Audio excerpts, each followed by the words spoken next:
We could solve all of the world's problems, all the problems you're reading in the news right now, just by, deciding whether or not the current iteration of the Miami Dolphins uniform needs to be changed or not. It does. We did it. We did it. There we go. That was easy. Everything is fixed. Nobel Prize can be sent to our individual addresses. The Baltimore Ravens are Super Bowl champions for the first time in their franchise history. The Miami Dolphins have made some updates to their home and away jerseys. It is caught by Dyson. Can he get in? No, he cannot. The magical season of the Baltimore Orioles continue. That's caught by Des Bryant.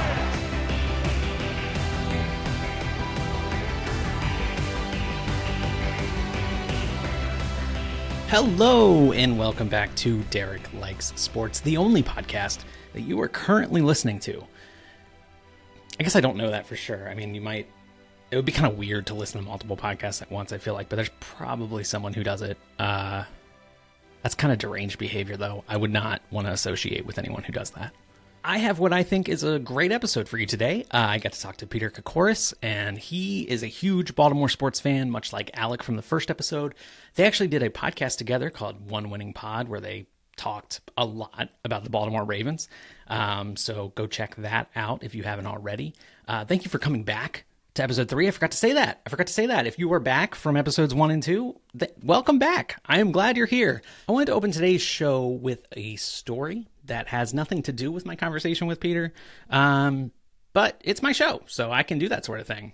It actually has to do with my high school baseball career. And before you tune out, I feel like a lot of men my age like to brag about how good they were in high school at sports. This is kind of the opposite. It does have to do with the fact, though, that I hold a Virginia State high school baseball record, and really national record, that will never be broken.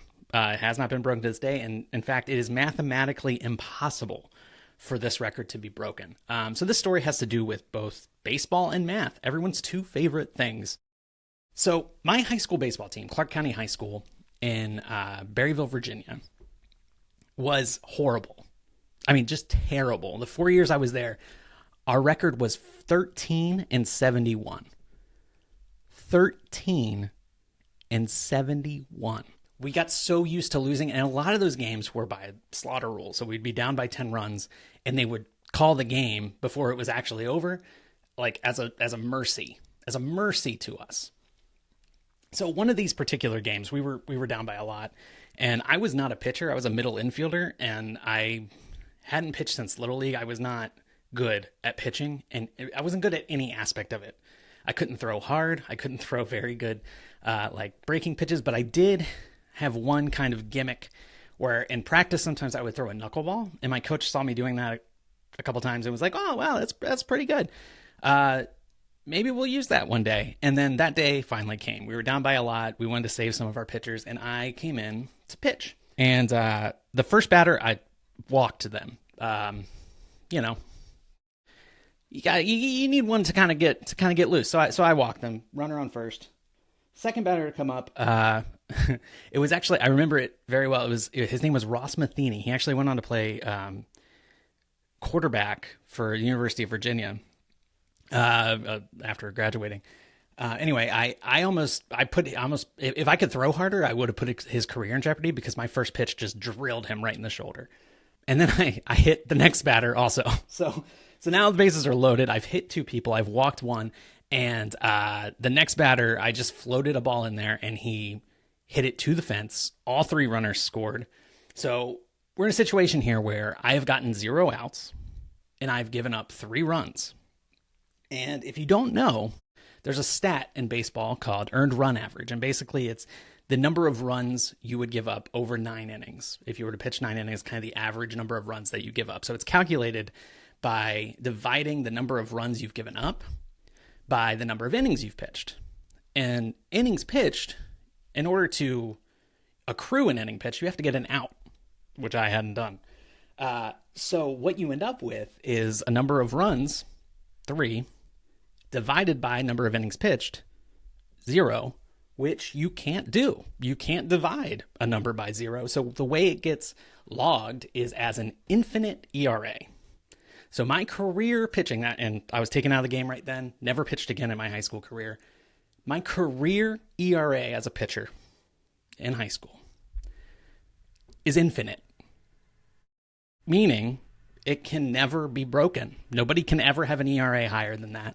I doubt this is logged anywhere. I doubt there's a book with that in it or a website or anything that says, highest ERA, because, that's not a good thing. But I would like a banner, honestly. I would like my high school to hang a banner for me that says I have that record. So yeah, it should say Derek Thomas record, ERA record, parentheses, derogatory.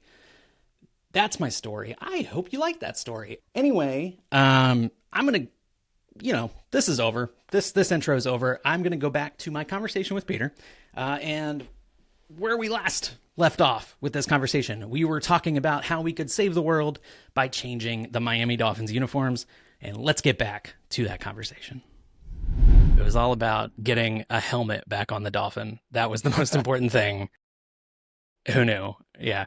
Yeah, a league that's all about head, safety, brain safety, and one of the teams takes the helmet off the logo. And everyone was saying, okay, they let the helmet off the blowhole now that now the Dolphin can breathe. The Dolphin's been breathing for 30 years. The Dolphin was fine. It found a way. Helmets have air holes. Yeah, it could breathe fine. It could breathe fine. That's a silly argument. They breathe underwater for hours. No problems there. Or they don't breathe underwater. They hold their breath. I don't know. Hold their breath, yeah. This isn't a nature. They've survived for quite some time out in the wilderness, much better than, we have. We've created our, homes with insulation and everything. I don't think an illustrated helmet is going to be the downfall of Dolphins, I guess is what we're saying. It's for the good of everyone that they put that helmet back on. So tell me, Peter, what's your relationship with sports? Like, what sports do you follow? Who are your favorite teams? Like, kind of walk me through the sports life of Peter. Yeah, man. I mean, it's the escape, man. It's just the escape from, everything that's going on in the world right now, day-to-day life. And yeah, it's so funny because I've been thinking about my relationship with sports a lot recently because, as you know, I have 2 young kids, son and a daughter, and my son didn't really show much interest in sports early on, but we did t-ball / baseball this year, and I didn't know if it would be his thing, but he said he wanted to do it, and he loved it. He's all about baseball right now, and he was number 2 on the Diamondbacks. His team was the Diamondbacks. They had the Arizona Diamondbacks cap. Nice. And most recent game we're at the Orioles, he noticed oh, wait a second, that guy up to bat is number 2. I was like, who's number 2? I was like, oh, that's Gunnar Henderson. Yeah, he can hit the ball far. And now Gunnar Henderson is his favorite player because they both have the same numbers. Awesome. So that's funny. I grew up, I was number 2. And there you go. When I was growing up, probably the most well-known baseball player was also named Derek, spelled the same way. So everyone kind of thought I chose 2 for that. But I have Red Sox stuff all behind me. I grew up a Red Sox fan, so I wasn't super into Derek Jeter, but so I can relate to that. It's fun, yeah. And my daughter, she used to really like kicking the soccer ball, but now she refuses to kick it. She'll throw it. She's 2.5, but. Yeah, every now and again I'll have on a sports game, which she always calls baseball. It doesn't matter if it's baseball, football, hockey, on basketball. It's baseball. And you could be describing my son right now, who's a little bit older. He's 3. He just turned 3, and it's the same thing. Everything's baseball. Yep. It's never baseball, but it's always baseball. Yeah, and she'll come up on the couch and she'll come sit next to me and she'll put her thumb in her mouth and curl up her legs and we'll just be sitting there watching LeBron James dunk the baseball. That's so cool. So cool. Yeah, it's cute. Yeah. But it's funny because sports for me took even a longer time than it's taken my son to really be interested in them. I did play baseball all throughout elementary school, and I don't know why, because I didn't like it. I did not like playing baseball, which is kind of ironic because right now, at my current age, baseball is my favorite sport to follow, to watch. I just love, I think it's the day to day of it. It's, you work every day now that we're the age we are, and baseball players have to go to the ballpark every day and then get like 4 or 5 months off where they're at the beach. So that part isn't like us. But during the summer, they're like teachers, except yeah. they're not to say it's easy being a teacher or anything. Yeah, but they get a long break.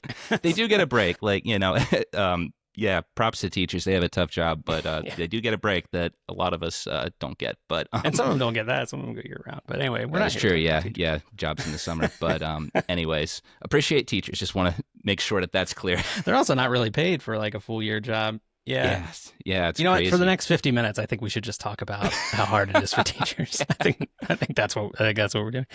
But yeah, the daily part of it I think is so important. And I was talking to our mutual friend Alec Polianis about kind of like season lengths for different sports, and we're talking about like 162 games for baseball just seems nuts. But like it kind of has to be that because it being like a daily thing throughout the summer, the spring, summer, fall, like that is like it's just such an important thing to like the fabric I feel like of America. and it really is. It's just like that's it's the one thing that's been like constant forever. Well, it goes back to the Civil War, right? Yeah. Yeah. They were playing baseball games in between the battles. That was their their way to let loose, I guess. Yeah, it's like soccer, football with pretty much every other country. It's the pastime that has followed us almost the entire length of our country. Like during World War One on Christmas Day, they got out of the trenches, they played a soccer game. That's right. Yep. That we would do that with baseball, I feel like. Yeah. It's just maybe not so much anymore. I feel like it has kind of lost a step, lost its fastball, if you will. A little bit, yeah. But I think it's starting to come back a bit. I think Ohtani really is kind of true. He's just been, obviously internationally, he's been huge, but I think just him being in LA, the LA Dodgers, as an Orioles fan, obviously I've been raised to hate the big markets, but let's be honest, when there's a big star like that, Ohtani doing what he's doing, Dodgers, Judge now for 3 straight years being as good as he's been. When there's big stars doing big things in the big markets, baseball is going to be a little more popular. Now you got Skeens coming up, and Pittsburgh, not a big market, but he comes from LSU and is obviously dating one of the biggest model on Instagram. I don't know. I don't follow Instagram that much, but probably yeah. He's got a following. Yeah. So and then the rules change. The rules change. I think helped a lot too. Yeah. Baseball is such an acquired taste. I think, I've know for myself, again, like I said, grew up playing baseball all through elementary school, didn't like it, played basketball. That really clicked. I was a kid who liked to run. And so in baseball, you didn't do much running. I think that was my main complaint, which is interesting because usually that's the opposite. People don't like to run. But when I was younger. Yeah, you're describing the inverse of me. Like I none of the other sports really clicked for me. They did, but like I liked baseball, and the fact there wasn't much running in it was a feature for me. Yeah. Now I don't like running as much. I'm not as good as I used to be with it. The knee dislocation took 15 months off of doing any running and went back to it in 2018 and still haven't really gotten back on foot at all. Yeah. My mile time used to be way faster than it is right now. We'll just say that. But it's so really like basketball as a kid, watching college basketball and football. That was my introduction to watching sports. And I enjoyed going down to seeing a live baseball game, but just it didn't help that the Orioles weren't very good.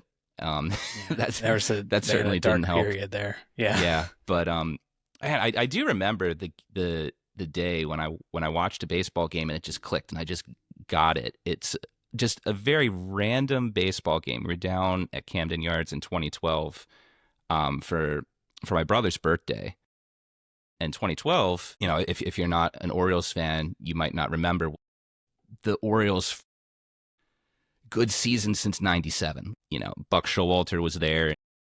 he had all these good hitters, and Adam Jones, Nick Markakis. The good Chris Davis was there Who before the the bad Orioles Chris are still Davis. paying, right? Gosh, I think they are. they might be. That was, yeah, the deferred costs on that contract. But Yeah.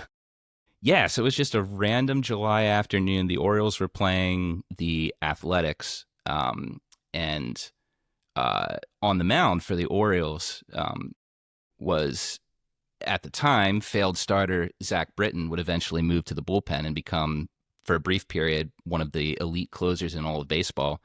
Yeah, so we got to the game during the first inning, or walking into the stadium, and Britton's just getting blown up. So it's 5-1 Oakland after 2 innings. And so, I'm there. I've always loved the ballpark. I always thought it had great atmosphere.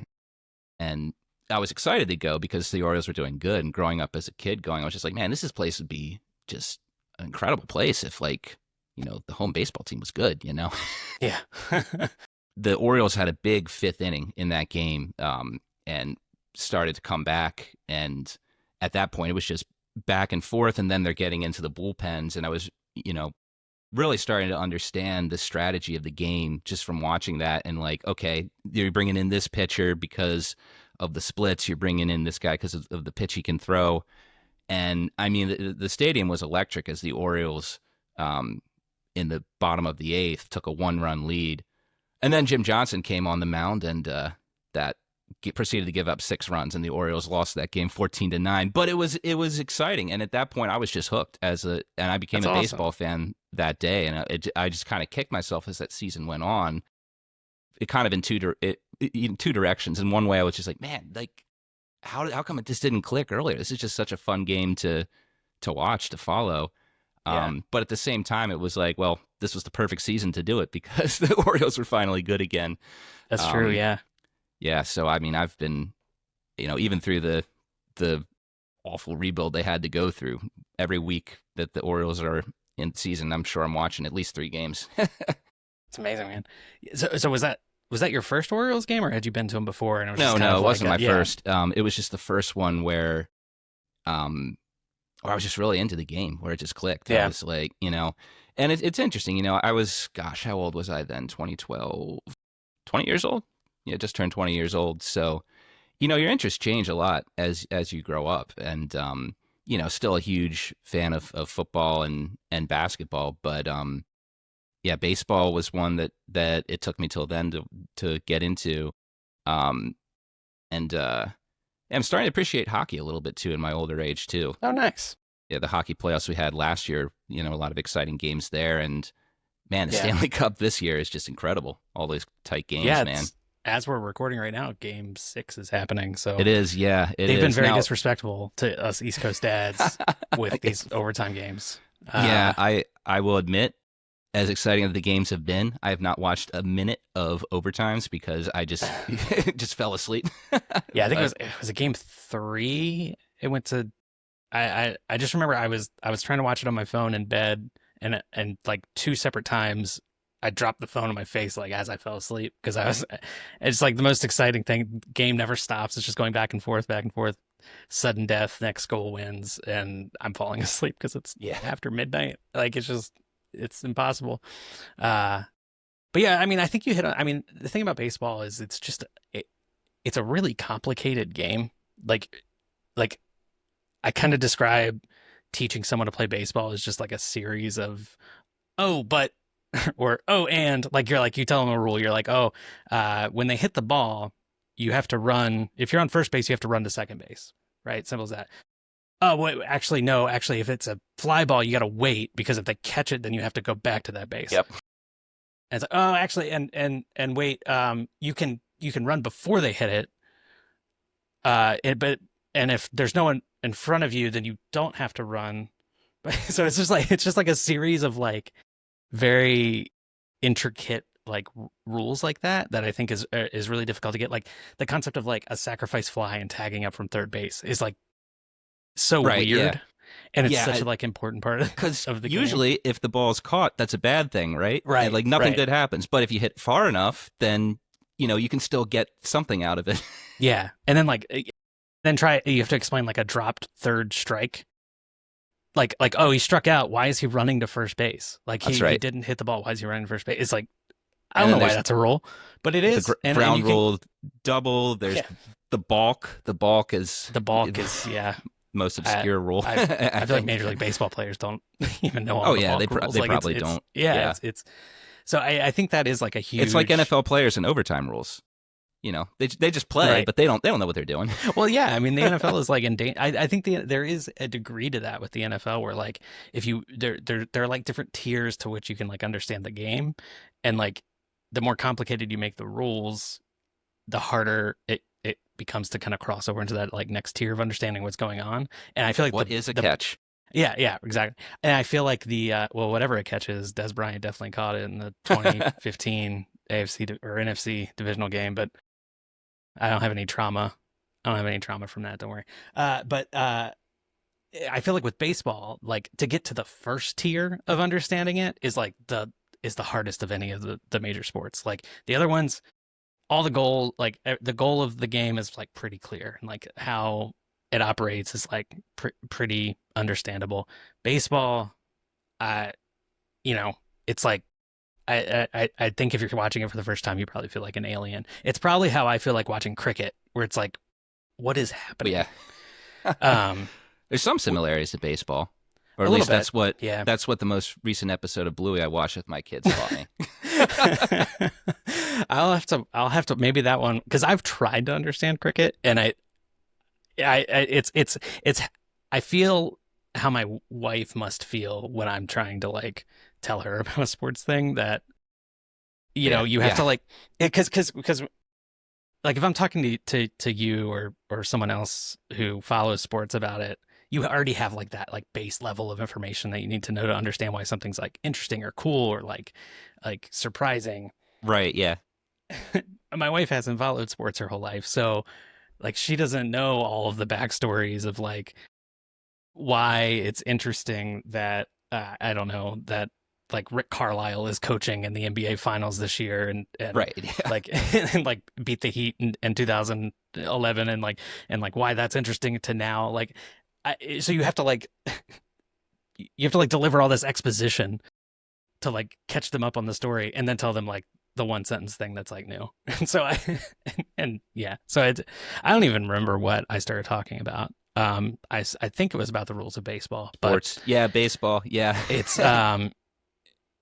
yeah, it's just an interesting thing because like for some of us it is just like breathing. Like we just kind of have always like every day we've engaged with sports in some way, shape, or form, and trying to like access that can be difficult sometimes. And I think baseball in particular, it's that is yeah. difficult.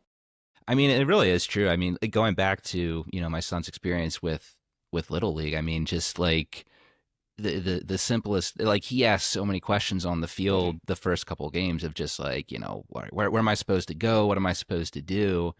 And and that was the moment that really clicked with me where I thought the same thing. I'm just like, you know, man, this all seems so secondhand to me, but yeah, of course. I mean, it looks simple. Okay, there's four bases. You hit the ball, you go to base, but that only seems simple once you understand the whole context of the game.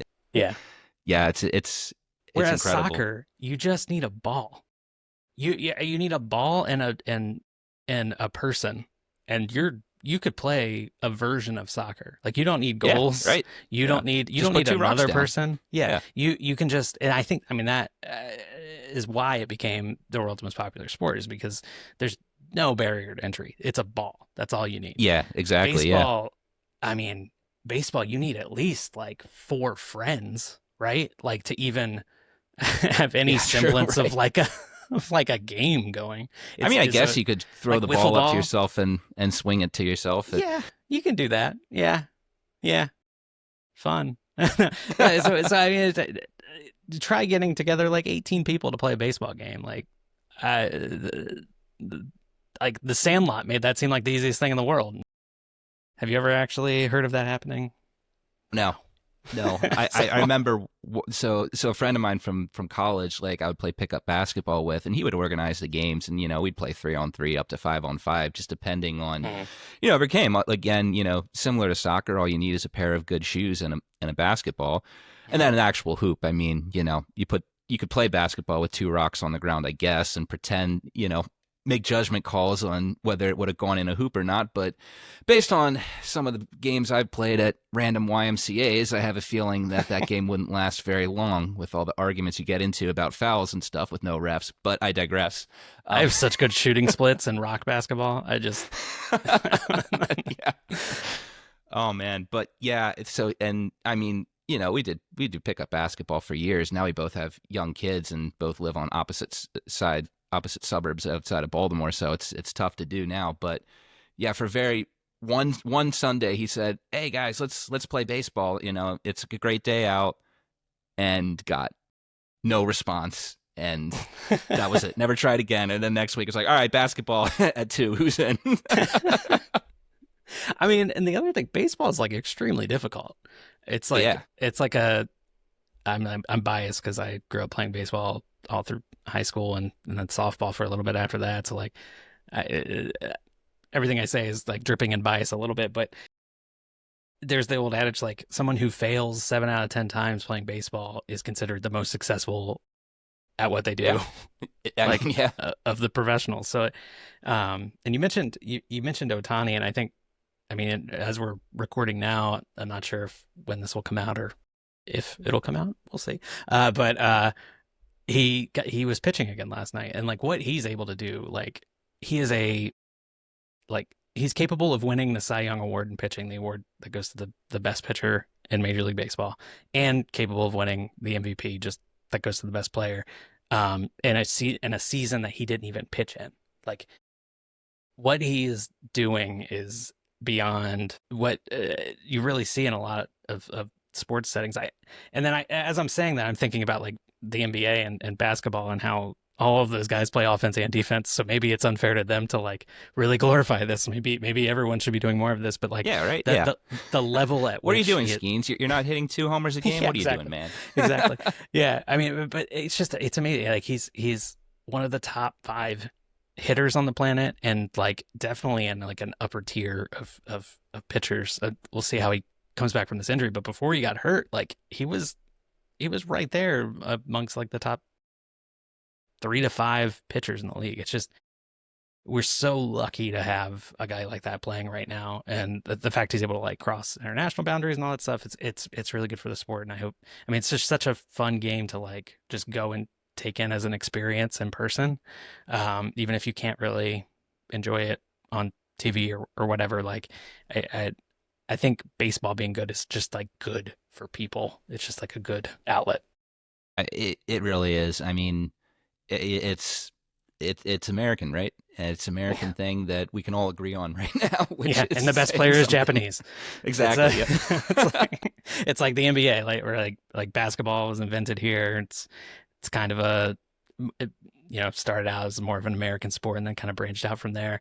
And the best players in the world right now, top 4 the 3 front runners for the MVP, right? It's Canadian, Serbian, and Nigerian/Greek, right? Oh yeah. And then Luka Doncic is Croatian. That's Slovenian. Ah, man, that's hope not offensive. I hope I'm not bringing up bad Yugoslavian Republic memories, mixing up those two Slavic nations. I apologize. But yeah, so you're an Orioles fan, Ravens fan, Wizards fan, yeah. I call myself a Wizards supporter, and here's the reason why. The thing I've noticed about fandom for me, I think it's different for everyone. So like for instance, my brother is a big Portland Trailblazers fan because of one game he watched where Damian Lillard hit a 3 in the final seconds to win a wild card game for the Trailblazers, and then he just decided Dame's his guy, and he's still a Blazers fan even though Dame's no longer there. But he's never stepped foot in Portland, and to my knowledge has never met the Portland Trailblazers fan maybe he's part of some, Trailblazers community online. I don't know. But like, Yeah. I think for me, like, it's not just, being there and watching the games live and following the team, but, the community aspect of it too. I grew up in this area, my entire life. And, my uh, father's side of the family was the big sports fans and big Ravens, Orioles fans, big Colts fans before they got shipped out. And grew up going to a lot of the games. I mean, went to plenty of games at Camden Yards before I got baseball, as we talked about earlier. For a brief period, 2001 through 2004, my father had season tickets to the Ravens, and I would go down there at least 4 games a year, I would say. He'd take a lot of, his cousins, coworkers too, but I was still able to get to a decent amount per year. It's just, I grew up as someone who always saw myself as a little bit socially awkward, whether or not that was actually the case. You're always very critical of yourself and you feel out of place as a teenager. It's funny, you grow up and you realize, man, if we'd all just, admitted that to ourselves, I think socially high school would have gone a lot better. But, but something I could always talk to with anyone, really. Not that it was the only thing I could talk about, but I noticed that it was the easiest thing to, at least with guys, girls not as much, but guys, was sports. It was always like something that, if there's nothing else, I could figure out what to talk with about people, like, let chat up about, what the Orioles are doing, what LeBron's doing, what is going on with Tom Brady. Is he the greatest of all time? I mean, I feel like that debate was huge when we were growing up between the Brady, the people who liked Brady and people who hated Brady. And there were a lot more Brady haters in Maryland because of, the fact that the Ravens had a rivalry from our side. We viewed it as a rivalry. Who the heck knows if New England did? They And then probably you had the didn't. residual Colts fans in Baltimore that That I too, assume yeah. also were, I mean, they were Right, going yeah. up against them like every year. Yeah. Yeah, so I mean, I think that also growing up, like, it was always a big way for me to connect with my father too, because it was the first subject where I could talk with him and felt like we can have a talk here where we're intellectual equals. Like, other stuff he was interested in growing up, I wasn't terribly interested as a middle schooler in the stock market or politics or, that type of stuff, which he loved to talk about. So I was like, all right, but sports we can talk about, on the car ride. That's something that was a way to, connect. And I think there's a really good comment from, I believe his name's Brett Goldstein, the guy who plays, oh my God, why am I forgetting his name on Ted Lasso? The older soccer player. I feel really bad for forgetting this. Oh my God, Brett Goldstein, Ted Lasso. Oh my God, some people are going to kill me for this, including myself 2 years ago when I was really watching this show.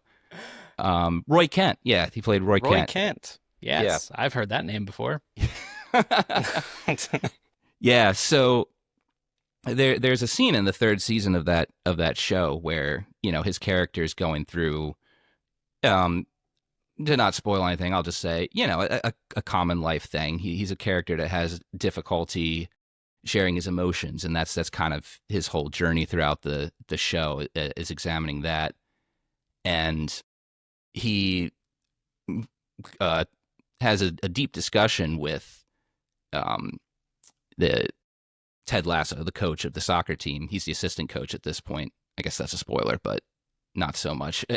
Anyways, and the whole time he's talking about sports, like the words he's saying are sports, and it's all in reference to the game of soccer. But really, he's those are the words he's saying, but underneath those words, he's really sharing his feelings about this thing he's going through in life that he's not showing outwardly that it's bothering him, but inwardly it's really, he's really wrestling with. And the actor who played him, really mentioned like that was a really important thing for him to convey, in that because of how his view growing up was that, sports are basically in a way, therapy for men. It's a way, for kind of a gateway to, talk about stuff, whether, through metaphor, as it was there, or explicitly. It's a way that men can connect. And I mean, real therapy is great. I've been doing real therapy off and on for the past 4 years, and I can say, I think it's great.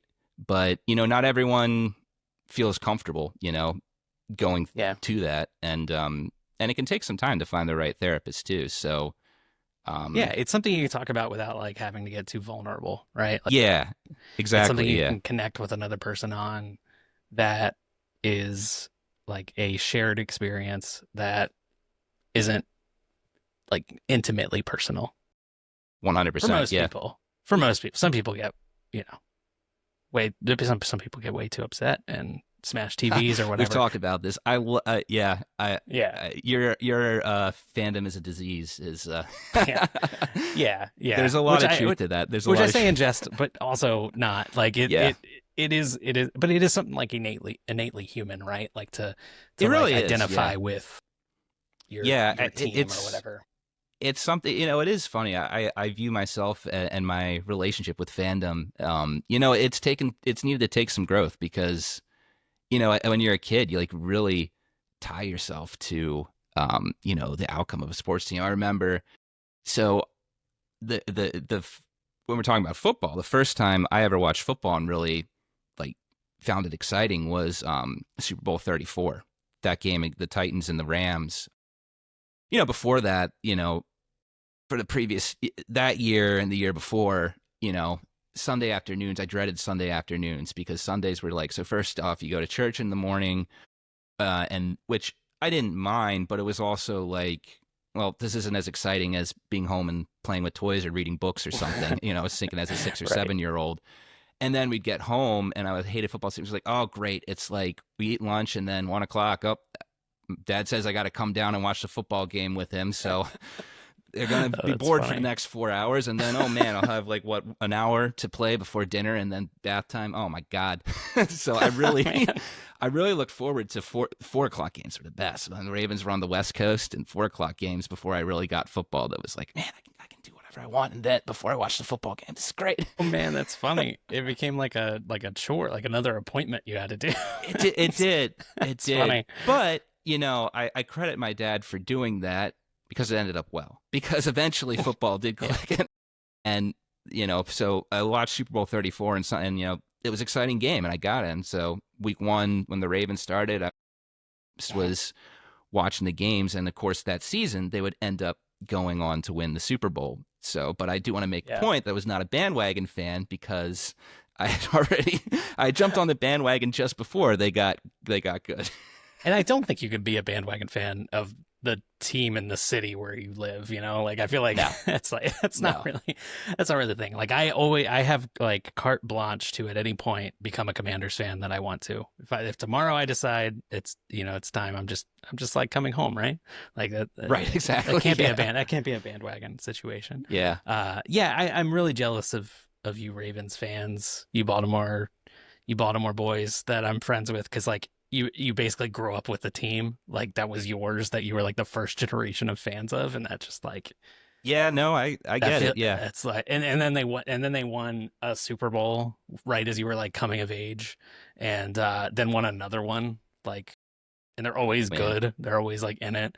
As I finish this story, you'll feel even more hate towards us because this is how spoiled I became. So the Ravens go through that 2000 season and, they're looking good, but they're like 5-5 at one point and they go like 4 games without scoring a touchdown. It's something incredible.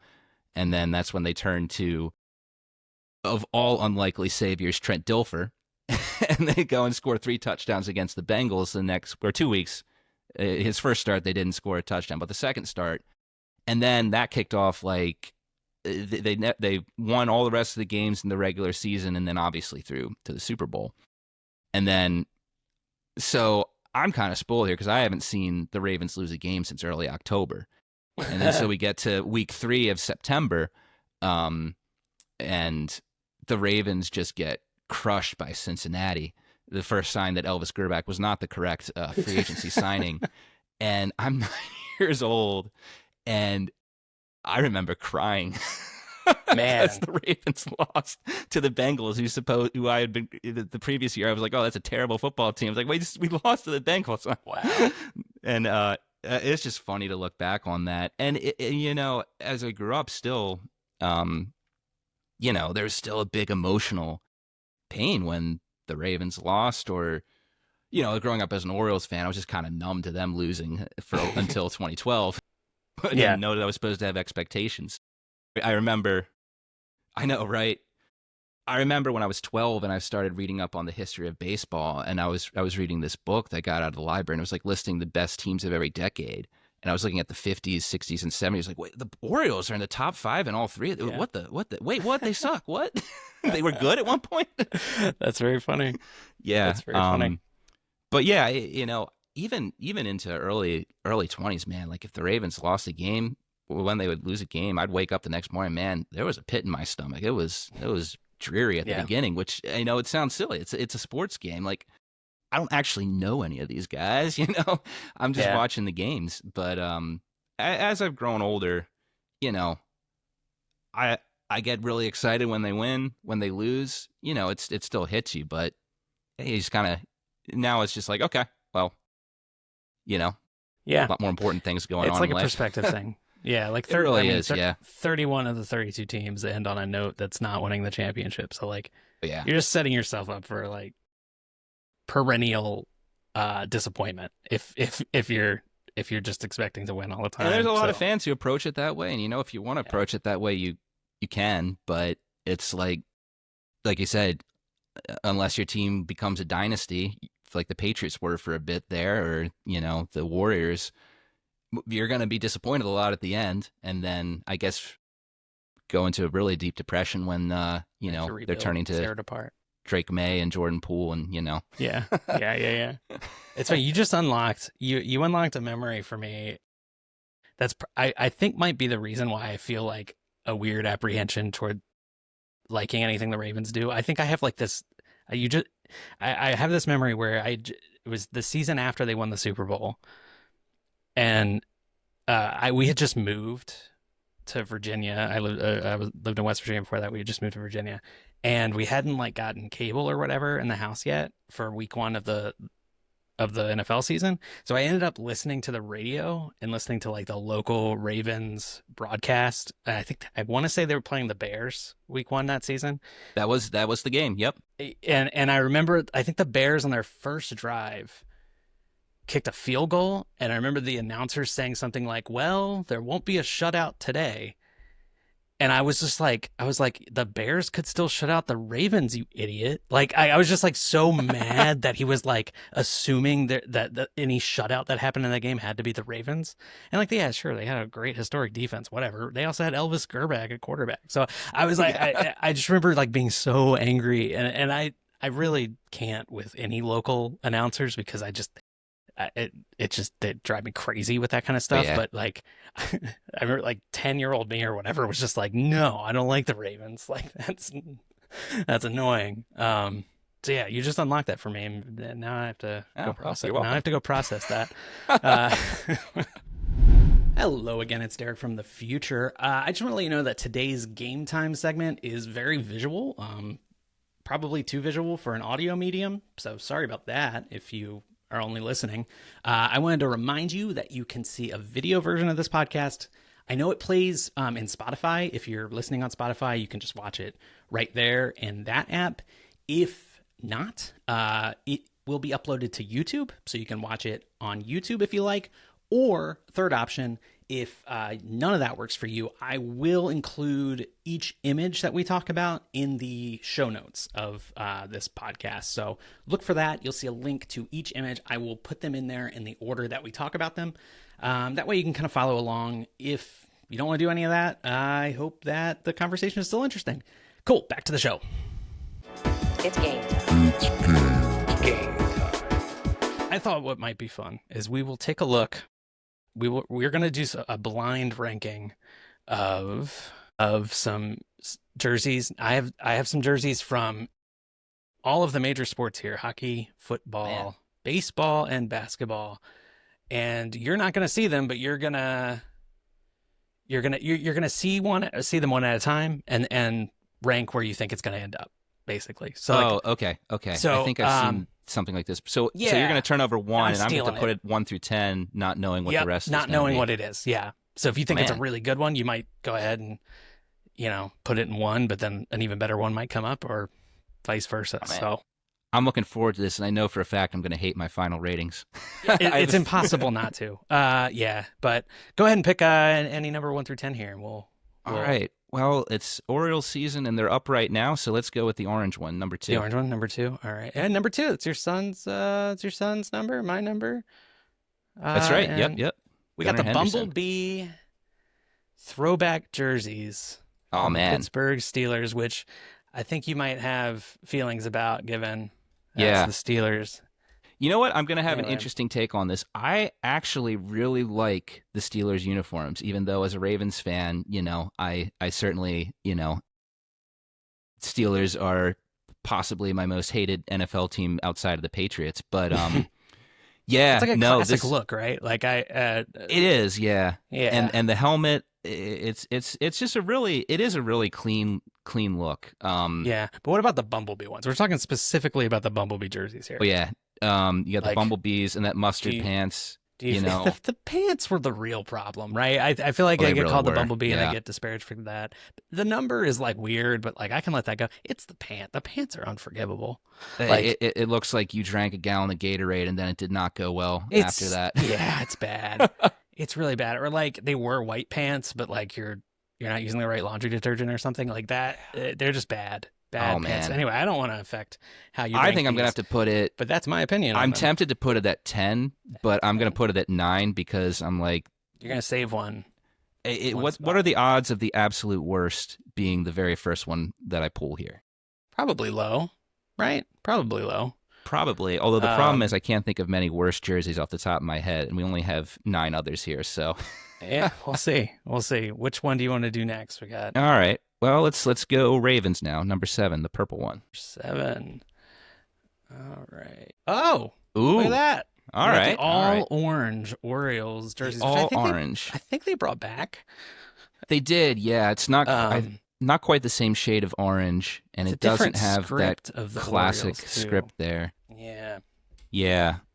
Yeah. Ooh. Yeah, that's a tough one because, I mean, I love the font. The numbers are great, and I mean, the cap is, Big I numbers. think, one of the all-time great baseball caps. So glad they brought that back. Oh It is- yeah. it is great. The more realistic Oriole was. I mean, it was just bland. It was just a bland logo. The smiling bird is fun and happy and great. It's great. Baseball like the- baseball logos should be fun. They should be fun. Yeah. Or they should be a letter. That's a fun or a letter. There. I agree with those that. are the Yeah. rules. Yeah. Oh I man. believe it's the only baseball hat that has somebody wearing a hat on it. You know what? I never thought about that. But I you could can't be think of right. another one. Oh man, a hat within a hat. It also, let me see if I can. It also, if you look at it, it has like the eye. You can see all my. It has the. If you look at the Orioles' eyes, it didn't do an emoji. The Orioles' eyes look like the eyes emoji if you're using Apple iOS, which I always find. They do. Yep. Which I Yep. always find fun. Yeah. The happy bird, as my father-in-law affectionately calls Was that? it. Yeah. Does that bird have a name? Just the Oriole bird. Just Come the on. Oriole bird. As far That as really? I know, I could be wrong about that, but I've always heard him call it the Does- Oriole bird or simply the bird. Oriole mascot bird name. The Baltimore or the Oriole bird. What? Oh, come on. All right, we're gonna figure out a better name We're gonna for figure the that Oriole out. bird. That's gonna become the mission of this show, should it exist. Is we're gonna name the Oriole bird Ollie. I don't know. I don't mind Ollie. Ollie's We'll, nice. we'll, Ollie's we'll nice. workshop it. That can be a It's a first good draft. starter. We'll at least put It's a that. good starter. Yeah.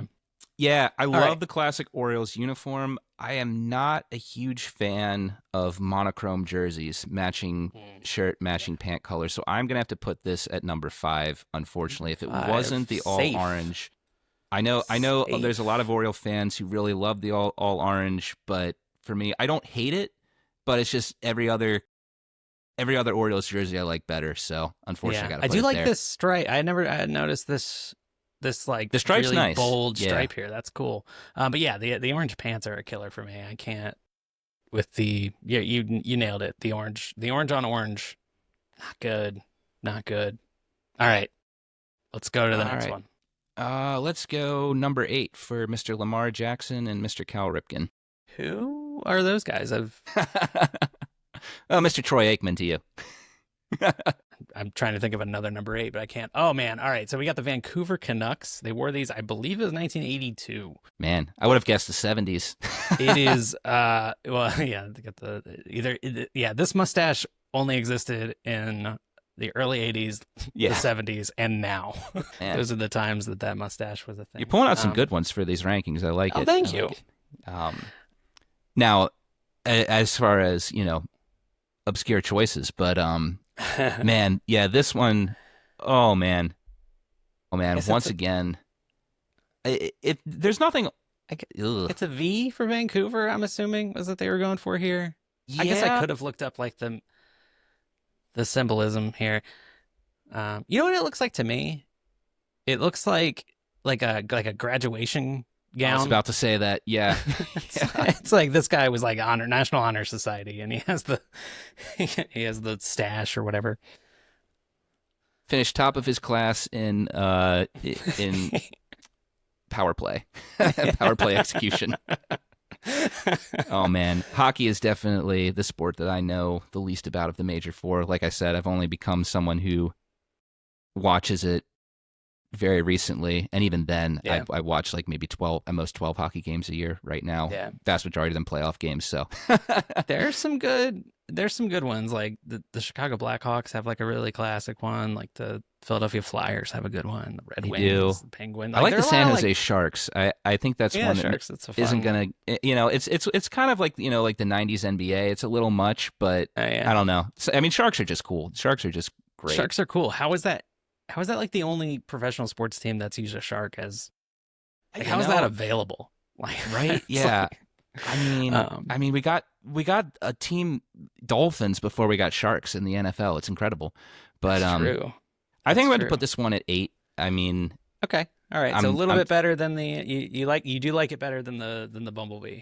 yeah, I almost put it at 10, but the mustard pants, those pants just They're a killer. They're a Yeah. killer. Yeah, it was close though. It was close. All right. What are we doing next? All right, let's go with number 4. That long number 4 there. Dak Prescott. Who are some other number 4s? Longest tenured Raven, Mr. Sam Cooke. Oh, Played the wow. most games in Ravens history Really? to date. Yep. That is like of all Ravens. Of all Ravens, yep. Wow, Yep. I didn't He know passed that. he passed Suggs, I believe, in his last year in the NFL. Even more than Ray Lewis. Really?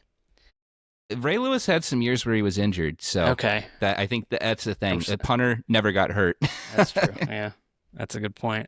All right, what we got here? Oh man, this was a fun time. Fun time in Washington Wizards history. Oh man. Yeah. Oh man, back in the days. Gilbert Arenas, man. Yeah. Hero. I will say I liked it better than the regular uniforms they wore. I was never a fan of that shade of blue. The like So teal. I always liked this gold uniform better just because it didn't have that. Mm. That said, if not for the fact that those were the regular uniforms, I don't know if I would have viewed these more favorably. You're grading on a curve. Yeah, exactly. I did not like these at the time. Looking at them now, I like them a lot. Like, Yeah, I think this is pretty cool. yeah. I'm leaning towards 6 at the moment. 6. Yeah, Behind the Oriole. Okay. I'm also noticing he matched his shoes beautifully with it. That's just that. So you're thinking it's nice. 6. It's nice, but the shoes were his pick, not part of the uniform. That's a good point. Did Gil? Did he have his? He had to have had a shoe, right? He did. I don't think it was one that was one of the more popular ones, if I recall Can't correctly. tell what brand that is, but I feel like, I mean, everyone had a shoe. If you were, and they still do, if you're the number one player on a team, you're getting a shoe. All right, we got some more. Maybe 10's too many. Maybe we should do 8 or 5 if we do this again. But I think we're speeding it up. Yeah, okay. Let's do number 10. Number 10. Oh, I remember what this one is. Yeah, really interesting one. Again, monochrome, not the biggest fan of that. The shade of purple is a little lighter than the regular purple. I like the regular royal purple better. I still don't know how I feel about the helmets. I hated them at first when they were first released. It's a it's a shoulder patch that doesn't really belong on a helmet, in my opinion. But I don't know. They grew on me. The matte finish for that actual game, and then now we're past the game, and I'm looking at it again for the first time in months, and I'm like, 7. It's hard. It's hard to make a jersey that Lamar Jackson and Derrick Henry don't look good in. Yeah. I think they did it. Well, great. Yeah, exactly. Yeah. The helmet. The biggest problem is the helmet, I think, and the shade of purple is a little too Vikings purple. And I love a matte finish on a helmet. I think that can look really cool. And for some reason, I don't know. I think it's the shade of purple. I think you're right. Like, it is very shade Vikings. of purple, and I think that secondary logo had just existed for so long as not on the helmet, and then you put it on the helmet, and it's just like, well, that's just not how I ever envisioned it. It's just I think we talked about this. I think there may have been like a copyright issue, but if they were gonna do kind of like a flat logo like that, I wish they had gone with the original Ravens logo, like the logo they used to have. But I think I talked to you at the time, and there was. Well, that's the whole reason that they don't have that logo anymore. Was because allegedly there was a security guard who claimed that he created the logo, and they basically just. I think if you see the sketch, it's basically the same logo except there's a bird head peeking over the shield. So they just got rid of the bird head and kept the wings, which was a good edit. It was a good edit, yeah. That was a cool one. Another one that I didn't appreciate at the time, but looking back on it now, I like it a lot. Or what about the B? What if they just put the B on there? That could have been. I thought that was what I thought they were going to do when the NFL announced the rule that they were allowed to have alternate helmets. I thought the B on it would have looked great, but they went with that. They should some people liked it, some people didn't. They should wear their throwback Browns jerseys. That's what they should do when they play Cleveland. Just like I think Houston wore. Tennessee wore the throwback Oilers jerseys when they played the Texans. Yeah, say what you want about Modell, and I certainly understand both sides of the argument. He did at least leave those jerseys in Cleveland while Irsay took the beloved Baltimore Colts jerseys away with older Irsay, not the recently older Irsay. Deceased. That's correct. Yes. But yeah. All right. We got 5 more, and you have the worst spot open, and then the top 4. So I have a feeling the worst one, the one's going to get 10th, is not going to be worse than the Steelers. But all right, let's go for Super Bowl MVP Joe Flacco, number 5. Who is that? Joe who? Is that a superhero? Is that a character from Star Fox? All right, let's see. An elite character. Oh my God. There we go. Now we're talking. Oh man. What is going on in Pittsburgh? Okay, we did it. We found a worse jersey than the than the Steelers Bumblebee uniform. Look. Wow. My first thought was that wow. This is the first time I've ever seen this jersey. I will admit. I'm guessing this is Pittsburgh Pirates. Oh yeah. Yeah, that's the Pirates. Lesser used logo there. Yeah, talk me through it. What do you like about this? Why is this your favorite? Because oh gosh, I don't even know a good comeback for that. Man, I mean, points for creativity, I guess. It's like they took the 90s NBA uniforms and then abstract art on the back there for the numbers and names. I mean, I'm all for creativity, and I like the idea of doing something different on the back, but I mean, Yeah. at first I thought that was a foreign language where it says the last name. I mean, it was, yeah. Yeah, almost like like Japanese like characters, how they like go down. Yeah, You read I them mean, top to bottom. immediately I looked at that. I was like, okay, no, that's not that's not that. But Yeah. that was my first instinct, at least before I was really able to get a good look at it. Yeah, that's 10. That's 10, and that belongs That's below 10. the Steelers one. And you didn't even touch on this, but my least favorite. I hate the cut of this. I hate like, are they wearing 3 shirts? I don't know. There was a trend in baseball jerseys to wear like the shirt under the vest for a while, and some teams still do. And I don't know. I don't know that's ever been a good look, personally. But all right, number 10. I'm gonna look up. I'm gonna do more research on this one because I don't even really know where I got that picture, but it was too good not to share. All right, 4 more, and they All gotta right. be the top 4. Oh man, I'm feeling like I should have put the Orioles up there, all orange Orioles up close higher. But let's go Yeah. with number 3. Let's see what we're doing Number here. What are we 3. putting ahead of the orange Orioles? Head of the orange Orioles will be Oh man, 90s, early 90s, maybe late 80s. Oh, Look at that man. Warriors jersey. oh man. I also put the Orioles down a little lower because I didn't want to be Homer. But oh man, I think we can both agree that the all orange Orioles, man, is better than this. Oh man, I mean, Yeah. Oh yeah, it definitely is. I'm just looking. I'm just trying to figure out when this was. Mutombo played for the Hawks from 96 to 2001, so it's sometime in that range. yeah. I'm Yeah, guessing no, like that's definitely 96 90s. I feel like or that's slightly 97. scaled back 90s though. It's like, Yeah. Well, the Warriors eventually changed to their like weird 90s logo with like the man carrying a lightning bolt. yeah. So this is Who was before that that. man ever? I was never understood who that was it like supposed to be. Was it Hermes? I don't know. was it like Was some it Prometheus? Just Zeus throwing lightning bolts, running? I don't know. That's interesting. I feel like it's a bad logo if we're debating what the heck it was supposed to be. That's just my thought. Like, this is it's a a hawk. warrior. It is a Golden State Warrior. What is that? Oh man. Yeah, I think I'm going to put this at 4 though. I've never been a big fan of the fade. Like, you've got that black The top gradient? there. The gradient, yeah. I it's mean, bad. I would have been. I mean, black top, red shorts not my favorite, but I mean, would have been way better than that gradient. There's still a little bit of a gradient on the very bottom of the short too, Yeah. or is that just sweat? Like, I think that's a gradient. I think this Yeah. is all a gradient, which is, it's not good. I feel like in the late 90s, we figured out how to get computers to fade one color into another and put it everywhere. And to results like these. I do like that giant hawk is kind of cool. Like, I feel like there is a version of this, like it's the Hawks did like a city connect or a city jersey along these lines. It could be kind of Yeah. cool. I mean, this font, this typeface here, beautiful. I love that. That's great. if you put all that on like a towel or like a poster, looks great. On the jersey, little much.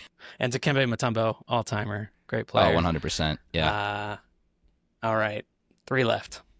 All right. Our top 3. Let's go with 1 because we're mature and we're going to keep that there. I don't know what you're talking about. How many things can Derek play dumb about? Let's see here. Oh boy. Let me get it. Yeah. Clear. Oh Can I man. bring this to front? How do I bring this Yeah. to front? Organize in the front. All right, here we go. Yeah. I mean, number 1, the clock letters, the digital clock letters. Oh man. I don't even Numbers, like those God, on digital letters, clocks. numbers. Yeah. I don't know. That was the first thought that I had when they were released. Hate the numbers. Hate them. Terrible. The pewter shoulder pads just look weird. I mean, what helps though is I think that color combination has always been great for the Bucks. I know some people prefer the creamsicles. I don't mind the creamsicles. I just think their pewter and red looks better. They got a little creamsicle orange in here, which which is a nice touch. It's is a nice the nod. nicest touch of it that they did that. But like, what are we doing with the rest? Yeah, I do think, given everything else here, again, I wish I could put the the Orange Orioles ahead of this, but I'm going to put this number 2 because I think that given what you've pulled from, I have a strong feeling that I'm going to like this better than at least one of the next 2 that are coming out. I didn't give you any good ones, it looks like. I did this earlier today and completely forgot what the 10 were, so I'm just as blind as you are going into this. My favorite thing about these is they still had these the season before Tom Brady went to Tampa, and there was a moment where I was like, where he said he was going to Tampa, and then I had to picture him in these jerseys. And I bet they did mock-ups of Tom Brady in these jerseys. And I feel like he probably, one of the terms for him was don't, you can't use these jerseys anymore. I found let me see if this comes in. I am looking up at a picture with him in that jersey. Now, I think that it's said, Photoshop. Yeah, I was about to say it had to be photoshopped. But, man, I really did not like these. So yeah, but this would have been an interesting alternate universe where they did keep the giant flag on the side, which that's an okay look, but did they? Anyway. Or are you talking about the shoulder pad? No, I mean on the helmet. They may have made it a little smaller, but it's still bigger than it was. It is still too big. Yeah, it's funny. Yeah. I forgot about that because there were so many other things that capture your attention in a not great way before you remember the oversized logo on the helmet. Oh, nice. All right. Now we got 6 I will and say 9. I don't hate this list. I'm seeing how it's laying out, and I'm like, okay, so far if I had seen all those together, they weirdly kind of are cohesive. They kind of, there's a lot. I'm seeing a lot of orange and red and yellow, which I did not plan. But those are weird colors to be. I mean, yeah, a lot of the great Spurs jerseys really are blue and green, I guess. Yeah, yeah. All right, 6 and 9. All right, let's go with number 6. Number 6. Can I bring these to the front so they don't? All right, number 6. No idea what this is. Oh God. Okay. In context. Oh, I forgot about the sleeve jerseys. Oh man. Yeah, that's gonna be 3. I cannot put a sleeved NBA jersey number 1. Oh man, those collars. Oh my God. That was a short-lived experiment by the NBA, if I recall correctly. Yeah. Yeah. I will tell you what upsets me about these is that one of the best moments in recent NBA history, the LeBron chase down block in Game 7 against Golden State, was while wearing these jerseys. I believe this picture might be from that game. And that's just cemented in basketball history forever. Is that image. And he's wearing a sleeve jersey. There was one game I think where LeBron ripped the sleeve off during the regular season. It just I think these don't look bad. It's just there's something about the sleeves. It's just an uncanny look. Well, it looks more like a soccer jersey to me than a basketball jersey. Hot take that some people might not agree with. I have never liked the Cavs jerseys, even their normal ones. Just always seemed like a very drab jersey to me. But yeah, I never really liked those either. I do like. I what about their? Is it Dix? It's their Dixie Cup jerseys, these. Remember, this is Darius Garland wearing it, but I do not remember those. And they had these in the 90s. I just found out that I love the Cleveland Cavaliers regular uniforms. Man, do they look good. Yeah, you never know what you have until you see what you used to have. That's the saying, right? All right, our last one, and this is going to be your number 1. This is the de facto number 1. Which one did I randomly pick? Let's see. As a number 1. Oh, man. Number 9, and it is the Cleveland Browns. Oh, man. The Yankees. I got trolled here, man. You picked the order. I know. I did. I unintentionally trolled myself. Oh, man. Yeah, so my real take on the Yankees uniform, it's so interesting because I think that, it's such a classic uniform, obviously, because of the history. Look, obviously, I've been bred to hate the Yankees even more than the Steelers. But like, you have to respect that there's just so many great players in MLB history who have, gone through the Yankees. We could spend a whole nother podcast talking about all of them. I mean, that's why Aaron Judge has to wear 99 is because all the numbers are retired. So Yeah, exactly. Yeah, the one thing I will say, the one thing I did really enjoy about Yankee Stadium, certainly not shell of himself, Chris Tillman getting shellacked for 16 runs in 3 innings and then leaving the stadium and getting heckled by some college kid in a banana suit. This is all a true story, by the way. What a specific reference. Right? It was very odd. Yeah. Man. Yeah, so this was on my birthday in 2017. We were in New York, and I went to the Orioles were playing the Yankees. This was the year the Orioles started the season off at like 25-10 or something like that. Oh, yeah. And then just fell off an absolute cliff. Perfectly solid for his career. Before that, pitcher Chris Tillman's arm just fell off that year. I think he averaged like between 3.5 and 4 ERA for his career. He had he couldn't get his ERA under 8 that year. It was terrible.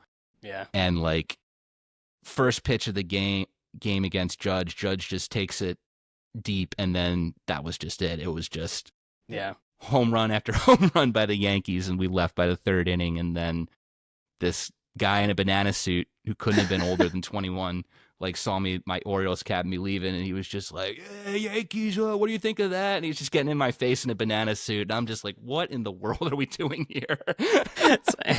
Did he think it was the Savannah Bananas game? I think that was before the Savannah Bananas, 2017. I mean, yeah, I don't know when they started. Man, maybe he started them. Maybe he did. Maybe that was Mr. Banana. But, Tim Banana. Yeah, I mean, some Orioles fans listening to this might not appreciate, like me saying this, but they've got a nice little museum in there, in that stadium that I enjoyed looking at before the game, and I mean, there's just so much history there with the Yankees. So I mean, the uniform, on its own, I will admit I've never been a fan of, but the thing is, I think that great players make a uniform look good. You need more than one great player to make the Cleveland Cavaliers uniform look good, even if they are arguably the best basketball player of all time. But, I don't like putting it one because it's the Yankees. But honestly, of all these jerseys, it's a classic, right? I think it is actually number one of these. And then we have a really giant drop off to get to those bizarre Tampa Bay uniforms. I don't know how you pulled that off, saving number one, and it ended up being, I think, probably objectively the best one, and the worst one, I would say. So I'm looking at this. If this was out of the box, I think what I would change, I think I would flip 6 and 7, and I would bump the all orange Orioles at least up to 3. Tough one here between 2 and 3, just because all orange is just, it's too much orange. But yeah. I mean, there's so much. I just accidentally did so much red and gold. It's just every one of these has either red, orange, or gold, except for the Yankees one. That's weird. Oh, this is fun. That's weird. Man. Maybe I hate those colors, and I was trying. Yeah, it was fun. I mean, Yankees no one likes orange. I mean, the only reason I like orange at all is because of the Orioles, and then any other sports team that wears orange, I'm just like, ugh. I'm a Syracuse alum, so I love orange. My high school colors also orange, so I like that orange and blue combination. Just sparks joy in me, I guess. Yeah. So I mean, the Yankees. I love the thing I love about it. I love the classic number look. Seeing the back of a Yankees jersey is just no name, just the number with the pinstripes, the blue. It just that is baseball. That just looks great, and I'd never want them to change that ever. Any deviation from that makes me extremely uncomfortable. So it's just one of those things that is. It needs to be that way. It's and every sport has the teams like that, right? Like football, I feel like it's the Cowboys and the Raiders. If they change what they have, it kind of breaks it a little bit. Well, thanks for doing that. The Browns, apparently. Well, yeah. I mean, they went through some dark times with with their jersey changes in the last couple of years. It's like the word Browns down the pants. Like, that team deserved to lose every game. Peter, thank you. This was fun. Always happy to talk sports, man. If you want to make me a recurring guest, I would come on back on in a few months. Talking sports with Derek. I'm honored you think there will be recurring episodes. Hey, man, nothing surprises me in this day and age. Absolutely nothing. I wake up every day and you're just like, oh, that happened? All right. Well, a decade ago, that would have surprised me. Yeah. Maybe the internet wasn't a good idea, but it's a good note to end on. It's a good note to end it. But if the internet didn't exist, we wouldn't be friends because we only met on the internet. So I guess it's a good thing. It's a good thing. All right. Yeah. Well, all right. Well, close this out and send it to the internet. And that is the end of today's show. Thank you so much for listening. Thank you so much for getting to the end of an episode. I can't tell you how much it means that people listen to this, and especially when they get to the end of an episode. So thank you for sticking with it. I hope you enjoyed the blind ranking of uniforms we did. I love talking about that kind of stuff. There will be lots of stuff like that. So if you liked it, you'll want to make sure to subscribe. Definitely helps the channel. Leaving good reviews helps the channel. I assume it tells the computers that people like the show, and then the computers tell people they might like the show, and then people listen to the show. I think that's how this all works. We're just trying to tell the computers to tell people about the show. That's what podcasting is. There also is an Instagram account now. It's Derek Likes Sports on Instagram, so go follow that if you haven't already. There will be some content on there. Not exactly sure what it's going to look like yet, but it will be good. It must be good. It has to be good. I have an email address. It's dereklikessports@gmail.com. Send me your favorite ugly uniform, and maybe I'll talk about that, or any other topic that you think might be interesting to talk about. That's just kind of an open line of communication. If you want to comment on the show, and tell me how you're doing. Tell me how I'm doing. I don't know. All right. Well, I think you're done with me. You can go ahead and go listen to whatever other podcast you're about to listen to. I won't take it personally that you're not just re-listening to this one over and over again. And if you are, actually, please don't.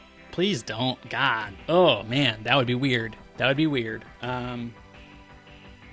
Cool. I think that's it. I think that's the show. So have a good rest of your day, and I will see you next time.